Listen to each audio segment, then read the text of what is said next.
బాధిత కుటుంబం కూడా ఉంది. ప్రస్తుతం వాళ్ళ కూతురు కూడా చనిపోవడం జరిగింది ఈ ప్రమాదంలో. అక్కడికక్కడే స్పాట్లో చనిపోవడం జరిగింది. ప్రస్తుతం అన్నతో మాట్లాడదాం ఒకసారి. అన్న చెప్పండి, పూర్తి పేరు అన్న? పూర్తి పేరు నా పేరు చాన్ పాషా సార్. మా సొంతం కరణ్కోండ గోదావరిలో ఉంటా. నా ఒక బిడ్డ గౌడ్సం, ముగ్గురు బిడ్డలు కలిసి ఒకటే కాలేజీలో చదువుతుంది, ఉమెన్స్ కాలేజ్లో హైదరాబాద్. రోజు ఎప్పుడైతే శుక్రవారం క్లాస్ చేసుకొని శనివారం చుట్టూ ఉన్నప్పుడు శనివారం ఆదివారం ఉండి మా సోమవారం వెళ్ళిపోతుండ్రి. పిల్లలు తల్లి మీద ప్రేమ అంటే వస్తుండ్రి పోతుండ్రి. అది ఏమైంది, ఇక సోమవారం నాడు పరీక్షలు ఉన్నాయి చిన్న చిన్నవి. ఇక 15 రోజుల్లోకి రామ్ అంకుల్ మేము మా పిల్ల చెప్పింది 15 రోజుల్లోకి రామ్ మేము పెద్ద చిన్న చిన్న ఎగ్జామ్స్ ఉన్నాయి, దాని తర్వాత వాళ్ళు పెద్ద ఎగ్జామ్స్ ఉన్నాయి ముంగల, మేము చదువుకోవాలి రామని చెప్పిపోయినారు. పోతే మరి పాలు దాకా 5 గంటల బస్సుకి ఎక్కించినాం. ఎక్కించి ఇక 6:30 పాలు దాకా ఏడుకి ఇటు జరిగిందట. ఇట్లా యాక్సిడెంట్ జరిగింది. టిప్పర్ గుద్దిందా అది గుద్దేమో చూడలేదు. అయిపోయినాక ఏమైంది, 8:30కు పిల్లలు మేదీపట్నం దిగుతుండ్రి. మేదీపట్నం 8:30 పిల్లలు దిగకుంటే ఎందుకు ఫోన్ చేయలేదు అంటే చేస్తే ఎవరు ఫోన్లు ఎత్తారే. 8:30కు కోటి కాలేజీ కొట్టేవాళ్ళు అప్పుడు ఫోన్ ఎత్తారే.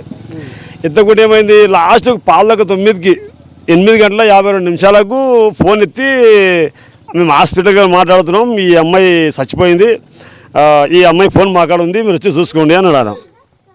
అంటే ఎంతమంది సార్ ఎట్లయింది సార్ అంటే యాక్సిడెంట్ అయింది, బస్ యాక్సిడెంట్ అయింది, చచ్చిపోయి 15 మంది అని ఫోన్ పెట్టేచ్చున్నాను. ఇక అప్పుడే వెళ్ళిపోయాం సార్. ఇక వెళ్ళిపోయి ఇక పోస్ట్ మార్టం చేసినాక మా బాడీని మాకు ఇచ్చారు. ఎంఆర్ఓ ఒకటి డ్రైవర్ని అంబులెన్స్ని తెచ్చి మా బాగా అప్పగించారు. అంటే ప్రతి శనివారం కానీ రాకుండా చుట్టూ ఉన్నప్పుడు శనివారం చుట్టూ ఉన్నప్పుడు 15 రోజులకు నెలకోసారి వస్తుండ్రి.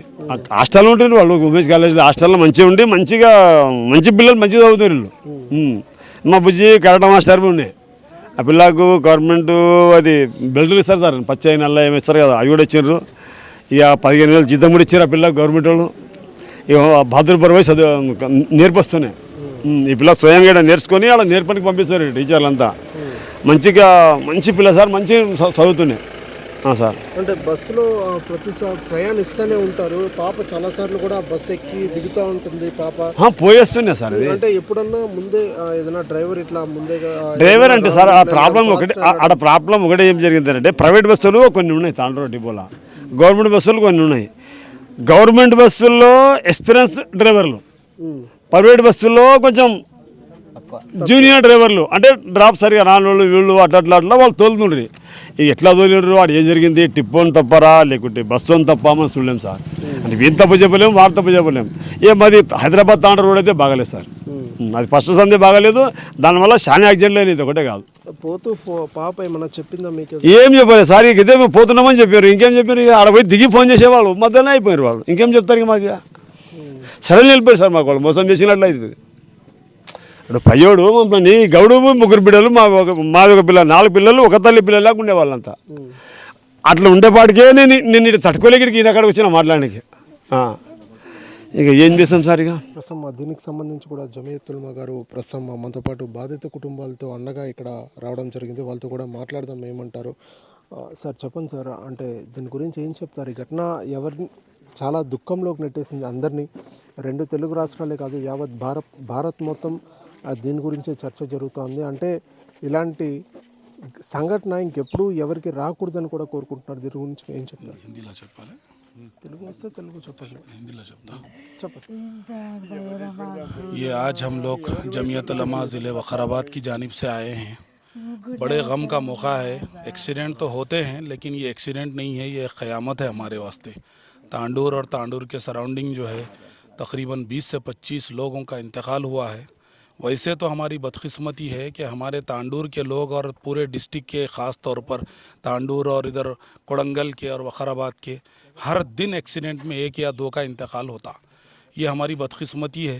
20, 25, 30 साल से तो हम देख रहे कि होम मिनिस्टर यहाँ के, ट्रांसपोर्ट मिनिस्टर यहाँ के, MLAs यहाँ के, MPs है, और अब CM साहब हमारे हैं यहाँ के डिस्ट्रिक्ट के। लेकिन एक रोड पे भी जाओ आप, आधा किलोमीटर भी कोई रोड हमारी साफ़ नहीं है। एक 15 डेज़ बिफोर हम खुद CM साहब से डायरेक्ट मिले तो CM साहब बोले कि बस आप शॉर्ट टाइम में रोड का काम स्टार्ट कर रहे बोल के। साहब कोई दिन ऐसा नहीं है जो हमारे पास एक्सीडेंट नहीं होता। बसेस में अभी आप देख रहे, एक अच्छा काम करे, लेडीज़ को फीस वो आप टिकट नहीं रखे, लेकिन ड्राइवर्स जो है इतने जूनियर है कि वो कुछ समझ में नहीं आ रहा, और गड़े ऐसे हैं कि गड़े बचाने जाके लोग गड़े में चले जा रहे, खबर में चले जा रहे। ये बहुत सॉरी ये बहुत बुरी स्थिति है हमारे यहाँ के तांडूर की और कोड़ंगल की।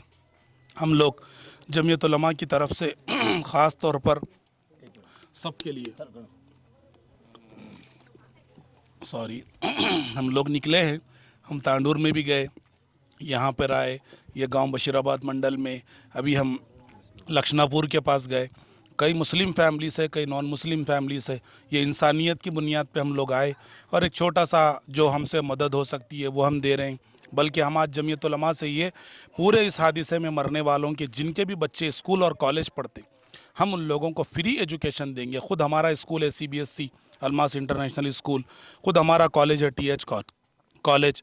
हम ऑफ़र करते, चाहे वो पेरेंट्स मुस्लिम हो, नॉन मुस्लिम हो, क्रिश्चियन हो, कोई भी रिलीजन के हो, हम उनकी पूरी स्कूलिंग और कॉलेज हम उनको फ्री एजुकेशन देंगे। ये हमारी तरफ से एक छोटी सी एक हेल्प है। और गवर्नमेंट को हम ख़ास तौर पर ये रिक्वेस्ट करते हैं, बल्कि हम इस वक्त ये बोलने के मूड में हैं कि हम प्रेशर देते, अगर आप लोग ये काम नहीं करेंगे तो फिर तांडूर के सब लोग मिलकर महीनों नहीं सालों तक भी अगर चक्का जाम करना पड़ रहा तो करेंगे। हम अपने हक़ को लेके रहेंगे। ये सबसे बड़ी बदकिस्मती है गई सो गवर्नमेंट की भी, TRS गवर्नमेंट की भी। अभी भी कांग्रेस आई है, 2 साल होगा, एक भी जगह पर काम नहीं कर रहे। जहाँ काम कर रहे वो सिर्फ खाली बस थोड़ी देर JCB से खोद के 2 इंच की रोड डाल रहे साहब। हमारे पास जनरली जो है 50-60 टन्स के लारीज चलते हैं यहाँ पे। तांडूर में ट्रांसपोर्ट सबसे ज़्यादा, रेवेन्यू सबसे ज़्यादा, इसके बावजूद इतना बुरा हाल है कि साहब रोड डाल रहे हैं 2 इंच की, 3 इंच की, 2 से 3 महीने में फिर गड्ढे पड़ जा रहे। ये हमारी बहुत बुरी हालत है तांडूर की और यहाँ की सिचुएशन की। आज हम जमीयत उलमा के तमाम उलमा और तमाम मुसलमान यहाँ पर मुस्लिम गैर मुस्लिम सब लोगों के घरों को जाकर हम ताज़ियत दे रहे हैं। ये मोहब्बत है इंसानियत की, और जो हमसे हेल्प हो सकता है हम कर रहे हैं। यही हमारी गवर्नमेंट से रिक्वेस्ट भी है। और बल्कि हम इस वक्त बोल सकते हैं कि हमारा कंडीशन है कि अगर शॉर्ट टाइम में रोड्स का काम स्टार्ट नहीं होगा तो हम बहुत बड़ा प्लान करके हम लोग एहतजाज करेंगे। बस यही हमारी एक गुजारिश है। Thank you very much, God bless you. Sir ఆ రోడ్డు గురించి, రోడ్లు స్టార్ట్ చేయాలని చెప్పింది. రోడ్ చాలా టైట్ రోడ్ సార్ అది. నేను రాత్రి పగులు పోతూ ఉంటాను. ఇప్పటికి 15 ఇయర్స్ అని హైదరాబాద్ తాండ్రు తిరుగుతూనే ఉంటాను రోజు నా బండి. నేను రాత్రి పగులు పోతూ ఉంటాను. రోడ్ చాలా టైట్. ఈ రోడ్ అంతా ఘోరంగా ఎక్కడ లేదు, టర్నింగ్స్ కానీ ఈ రోడ్ తిరిగి ఎక్కడ లేదు. నిజామాబాద్ డిస్టిక్ ఎంత సూపర్ ఉంది, కరీంనగర్ డిస్టిక్ ఎంత సూపర్ ఉంది, రాయచూరులో ఇంప్రూవ్ అయ్యేది, ఇప్పుడు కొడంగల్ సైడ్ అవుతున్నాయి, మామనార్ సైడ్ ఎంత మంచిగా ఉన్నాయి. తాండ్రే చాలా డేంజర్ సార్. ఆ ఘోరం నుంచే నాకు ఇంత పరిస్థితి వచ్చిన నా పిల్లలకు అనుకుంటే. ఆల్రెడీ ఇన్ఫార్మ్ చేశారా మీరు గవర్నమెంట్కి దీని గురించి మాకు ఏం చేస్తాం సార్, అది వాళ్ళ లీడర్స్ సార్, అది ఏం చేయలేము.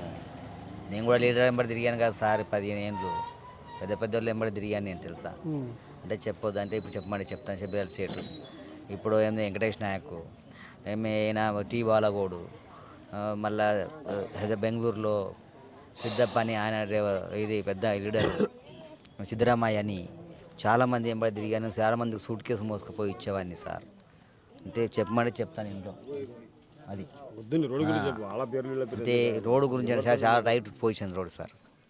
ఈ రోడ్ అంత ఘోరం ఎక్కడ లేదు. ఈ రోడ్ చాలా పుంతలు, చాలా ప్రాబ్లమ్స్, టర్నింగ్స్ వల్లనే యాక్సిడెంట్ జరిగింది సార్. 101% రైట్ ఇది.